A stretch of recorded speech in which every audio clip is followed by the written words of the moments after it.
Broly nasa planetang Biros na. Kasama itong si Piccolo at Gohan.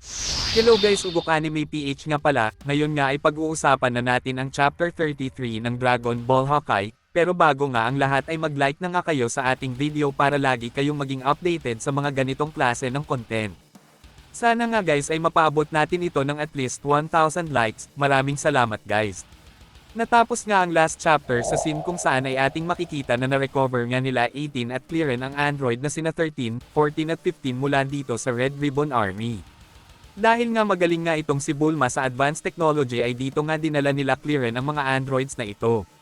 Dito na nga papasok ang chapter 33 na pinamagat ang Unexpected Allies. At sa unang panel nga ay pinuntahan na nga ni Bulma itong si Dr. Hido at kinausap nga niya ito about nga sa sitwasyon nila ngayon. Agad naman naintindihan ni Dr. Hido ang sitwasyon, pero ang pinagtataka nga lang daw dito nitong si Dr. Hido ay parang weird nga daw na makita niya ang mga ito, kung saan ay kalaban nga daw ito ng kanyang lolo, at ngayon ay humihingi kayo ng tulong sa akin.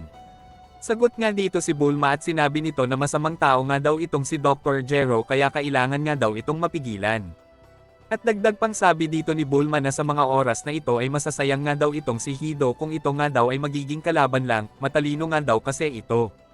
Kaya naiisip nga daw dito ni Bulma na bakit nga daw hindi ito maging opposite ng kanyang lolo na si Dr. Gero. Wala din daw bang sama ng loob itong si Hido sa lolo niya.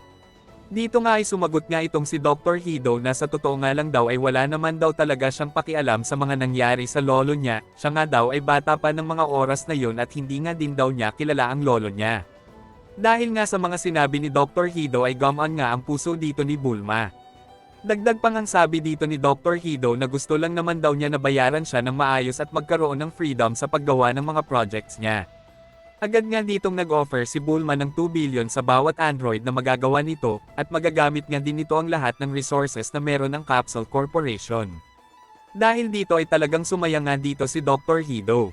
Sa moment na ito ay sinamahan na nga ni Bulma si Dr. Hido sa bahay nito para nga kuhain ang mga gamit nito na dadalahin sa Capsule Corporation. Dito nga ay nakarating na nga sila sa secret laboratory nitong si Bulma. Agad nga ditong kinilatis ni Dr. Hido ang magiging gamit niya sa paggawa ng androids, dito nga ay talagang natuwa nga ito sa mga gamit na meron ang Capsule Corporation, gamit nga daw ang talino at gamit na ito ay magagawa nga daw niyang ma-improve ng maayos ang androids na ginawa ng lolo niya. Balak na nga dito ni Dr. Hido na magsimula sa panggagawa, ngunit salita nga dito si Bulma at sinabi nito na pwede naman daw, pero bago nga daw yan ay may ipapakilala nga daw siya muna dito.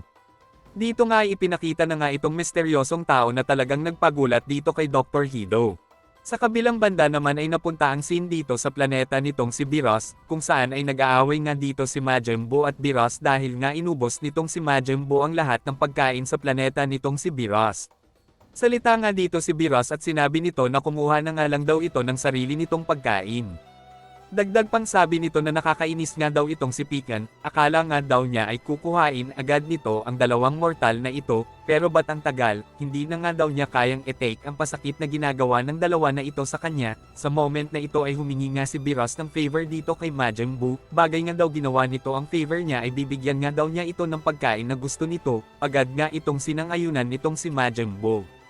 After nga lang ng ilang minuto ay nakarating na nga sila Pican sa planeta nitong si Biros at kasama nga niya sila Gohan at Piccolo. Salita nga dito si Gohan at sinabi nito na ito daw pala ang planeta nitong si Biros, habang itong si Piccolo naman ay nagsalita nga din at sinabi nito na parang napakatahimik nga daw sa planeta na ito. Salita nga dito si Pican at sinabi nito kay Biros na pasensya na nga daw sa pagiging delay, kinumbisi lang daw muna niya itong sila Gohan na pumunta dito, at magiging kulang nga daw ito bagay hindi sinama itong si Piccolo. Salita nga dito si Gohan at sinabi nito na magiging jobless na nga daw siya sa unang pagkakataon. Salita nga dito si Piccolo at sinabi nito na wag nga daw itong umiyak dahil ang kinabukasan nga daw ng Earth at Universe nila ang mas mahalaga, bakit daw kasi kailangan pa nitong magtrabaho, ang asawa naman daw nito ay sobrang mayaman na. Habang nag-uusap nga dito si Piccolo at Gohan ay hinahanap naman dito ni Pican itong si Whis, gusto nga daw niya itong makita kahit sa oras lang na ito. Sagot naman dito si Biros at sinabi nito na kasama nga lang daw ito ni Vegeta, pero hindi nga daw niya alam kung saan ito pumunta. Salita nga dito si Pican at sinabi nito na isasama na nga daw niya ang apat na ito sa kanyang pupuntahan at mabilis na nga itong umalis sa planeta nitong si Biros. After ngang umalis nila Piken ay nagkaroon na nga si Beerus ng pagkakataon na makapagpahinga, ngunit wala pa nga lang ilang minuto ay nakaramdam nga siya dito ng kakaiba, meron palang mortal ang pumunta sa kanyang planeta nang hindi man lang sinabi sa kanya. Kaya sa mga oras na ito ay nagtaka na nga itong si Beerus at mabilis na nga niya itong pinuntahan. Sa kabilang banda naman ay ating makikita itong si Broly na kasalukuyan ngang nagpapalabas ng sobrang lakas na ki, ipinapakita nga nito kay Vegeta ang kasalukuyan niyang lakas. Salita nga dito si Vegeta at sinabi nito na mas lumalakas pa nga daw itong si Broly noong huli nga daw niya itong makita, gusto pa nga dito ni Vegeta na ipakita ni Broly ang bago nitong transformation na talagang nagpagulat dito kay Broly. Sa point na ito ay talagang nagulat nga itong si Beerus sa mga nakita niya, at sinabi nito kay Whis na ano nga daw ang ginagawa ng mga yan dito sa planeta niya. Si Broly naman dito ay parang nahiya nga sa sinabi nitong si Beerus. Si Vegeta nga ay nagsalita nga dito at sinabi nito na wala na nga daw si Goku dito, kaya mas mabuting dito na muna itong si Broly para maturuan ko din siya. Si Broly nga daw ay isa rin Saiyan na malakas at may potential na maitulak ako sa pinakalimit ko. Sa mga sinabi nga dito ni Vegeta ay talagang nainis nga ito at sinabi nito na mag-training kayo sa ibang planeta, wag nga daw itong magdala ng bisita dito nang walang permission mula sa kanya, ngunit wala pang ang ilang segundo ay nakaamoy nga si Beerus ng masarap na pagkain na talagang nagpakalma sa kanya. Nakita nga niya itong si Lemon na may dalang pagkain at agad nga niyang tinikman ang pagkain na niluto nito. After nga niyang matikman ang luto nito ay talagang nagbago na nga lang bigla ang isip dito ni Beerus. At dahil na nga din sa ganda na meron itong si Chele ay talagang tinanggap na nga ni Beerus ang mga ito. Dito nga ay magsisimula na ang training nila, at sinabi nga dito ni Whis na ayos na nga daw ang lahat, kaya magsimula na silang mag-training. Salita naman dito si Vegeta at sinabi nito na sige, Broly gusto kitang makalaban ngayon, pero sana wag mong isipin na isang training lang ito, gusto kong isipin mo sa laban na ito ay kung paano mo ako mapapatay. Dahil nga sa mga sinabi ni Vegeta ay parang napaisip nga dito si Broly. Sa kabilang banda naman ay napunta ang scene dito sa Universe 12 sa planeta nitong si Jin, kung saan ito nga ay nagsasagawa din ng training.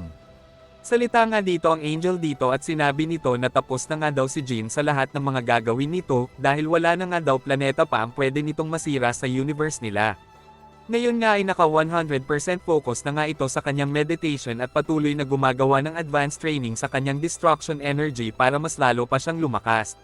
Ngunit wala pang ang ilang segundo ay nakaramdam nga si Jin at ang Angel nito na parang may pumasok sa planeta nila. Kaya agad nga itong pinuntahan ni Jin para makita kung sino nga ba ito. Ang nakita nga dito ni Jin ay itong si Goku na kasalukuyang kasama itong si Whis. Salita nga dito si Jin at sinabi nito na ano daw ang kailangan ng dalawa na ito. Sagot nga dito si Goku at sinabi nito na gusto nga lang daw niyang makausap ito. At dito na nga natapos ang chapter na ito. Like and share lang guys. Mag-comment ka na din sa baba kung gusto mo ng shoutout at ito nga pala ang shoutout natin ngayon. Shoutout kay na